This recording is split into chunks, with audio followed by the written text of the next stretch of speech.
JFK endorses Garrison's explanation of the Kennedy assassination, and by so doing carries the hero-superhero sentiment a step further. The audience is invited to join in the noble endeavor and assume a hero's guise, if only by empathy and for a short time. The psychological effect aimed at is a rising self-esteem on the part of the public, but however flattered one may feel, he or she cannot help asking the following questions one the light and his or her critical thinking are on. If what Jim Garrison and Oliver Stone came up with is the truth, then why is the audience called upon to take active part in the campaign of declassifying secret information relevant for the case? Why taking the trouble to battle with windmills, since the truth has come out anyway?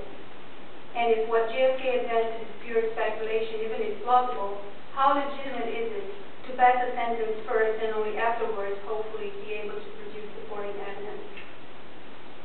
Oliver Stone dissociates himself from complacent historians who were either part of the cover-up or complying with the professional consensus, and poses as a forerunner of the revisionist movement. Greatly due to the outcry that JFK gave rise to, the President John F. Kennedy Assassination Records Collection Act of 1992 was passed and became law after President George Bush signed it in October 1992. Also, the Assassination Records Review Board contributed to the release of some classified files.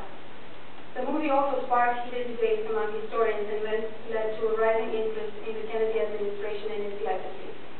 Without denying such merits, I believe it is worth examining the threads which JFK relies on to have an impact on the public.